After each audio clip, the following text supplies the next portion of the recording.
Hello, Commanders, and welcome back to Tadowski's Shelter. In order to prevent constant boredom of the same Eden seasons over and over, the Last Shelter developers have introduced different events and features to keep seasons slightly different and interesting. This keeps the player constantly needing to learn about these new events and features and how to do them. The last video about this sort of thing, we talked about military roles and the skills that came along with it. We are going to discuss another addition that you may come across, and that is guild docks. Today we are going to discuss what the guild docks are, how to build them, how to level them up, the benefits of this new aspect, and how to get the most out of this feature. But one way you can get the most out of the game is to like the video and subscribe to the channel for more Last Shelter information, tips, guides, assistance, and so much more. You just gotta find that thumbs up and tap it, as well as the subscribe button if you already haven't.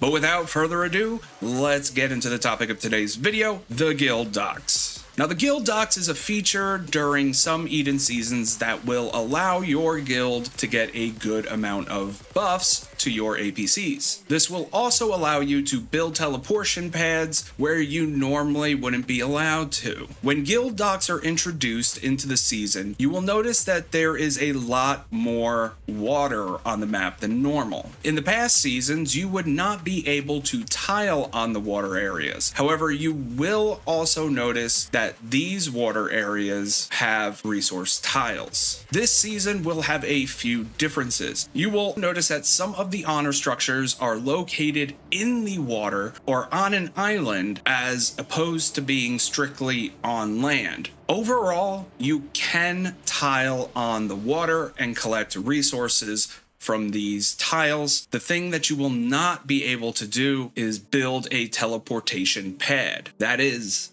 unless you have a dock build within the sector. One of the main features of building a guild dock is that it is going to allow your guild to place teleportation pads in these bodies of water. A guild dock can only be built on a body of water and will only allow you to build these pads in that sector that the dock is built in. Remember that sectors are divided by the larger level gates. For example, in the North vs. South season, each faction will start on one side of the map. Initially, the starting point will have 4 north sectors and 4 south sectors. After about a week, you will be allowed to move into the west and east sectors, and then you will be able to progress into the central east and central west, and so on until you get to World Center. Having your guild dock in a specific sector will allow your guild to place pads on the water only in that sector. It will also grant other benefits that will only apply to that sector that we are going to discuss shortly. The guild dock will level up just as your guild level does. As you tile, take structures, score points other ways on the map, your dock will gain experience and be able to level up. With each increasing level, your guild will gain more benefits from building a dock.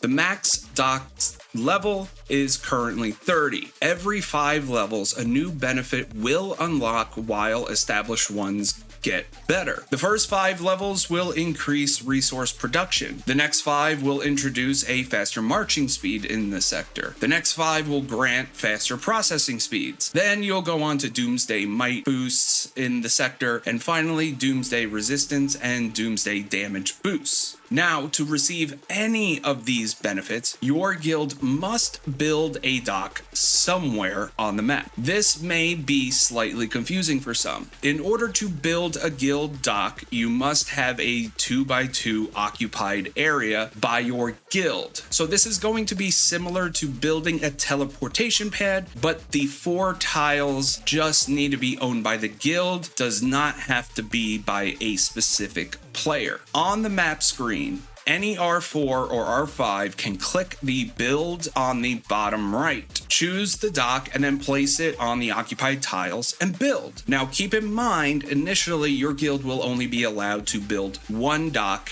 at a time, and the cost is roughly 925,000 composite materials and around 520,000 serums. Now the only way that your guild is going to be able to get the resources needed to build these docks is going to be through contributions. So ensure that your guild is donating materials. This is the part of the game where donations are going to become important.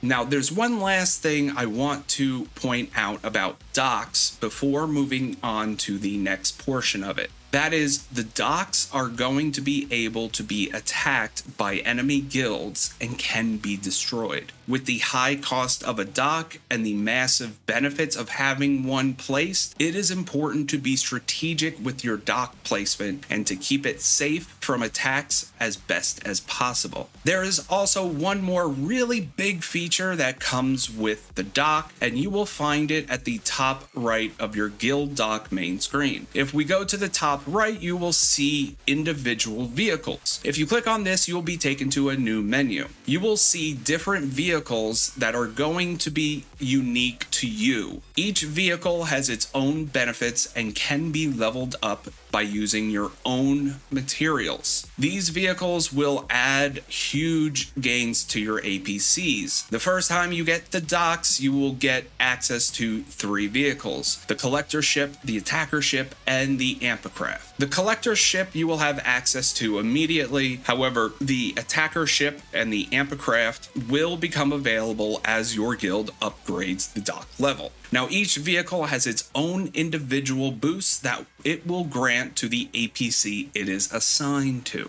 The collector ship has a 10 level max and is the cheapest to upgrade. The maximum level will grant your APC a siege attacker might and resistance buff of 50%, a 10% increase to marching speed, and a 35% boost to destructive power. Now remember, destructive power is the actual damage you do to a structure. So combining this with fighters or Death Rider and blue up specialty skills, you can do a lot of damage to an honor structure with each attack. Now keep in mind, as with all these vehicles, they will only apply to one APC and must be equipped to a specific APC. To equip the ship, click on Equip and then select the APC you wish it to be attached to. The next one is going to be the attacker ship. This one has 15 levels to max and will cost more in materials than the collector ship. The max level of the attacker ship will grant a boost of 100% to Doomsday might and resistance, a 30% boost to Doomsday damage, aka the damage done in battle, and an increase to the single army max of 10,000 bonus troops. A much better use for actual map battles of bases or tiles. Now the last one is going to be the ampicraft, and it has a 20 level max. This is also going to be the most expensive vehicle to upgrade. However, it does boast the biggest buffs out of all the vehicles. Maxing this out will grant the APC a 20% speed boost, a 40% boost to Doomsday damage, and a 200% boost to Doomsday might and resistance. Now the last 2 vehicles should primarily be used for your strongest APCs, where you will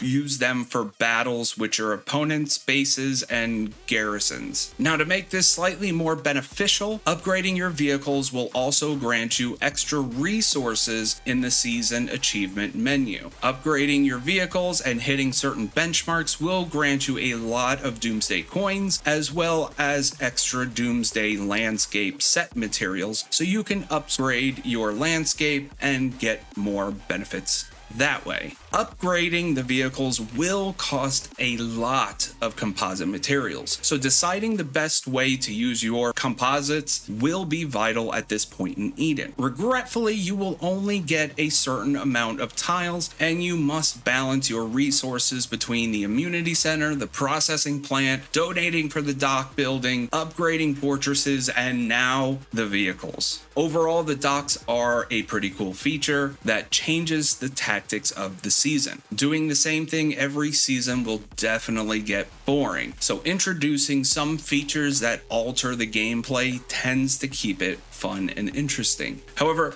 what do you think about guild docks? Is this a fun, cool aspect, or is this just frustrating? Do you like the vehicles, and how would you use them, or how do you use them? Would you make any changes to the system? Leave your thoughts in the comments below. And if you still have a question about docks and the vehicles, leave those questions in the comments below as well. And I hope that this sheds some light on the guild docks and what it entails. It's important for your guild not to ignore these extra features when they pop up, and that your guild is going to be on the same page to maximize the benefits. But if this helped you, or at least entertained you, please do me a favor by liking the video, subscribing to the channel. It costs nothing to you, but it will mean the world to me. I like making these videos for you, and I do hope that they help you. Remember to help each other out, share the information, but most importantly, be safe out there.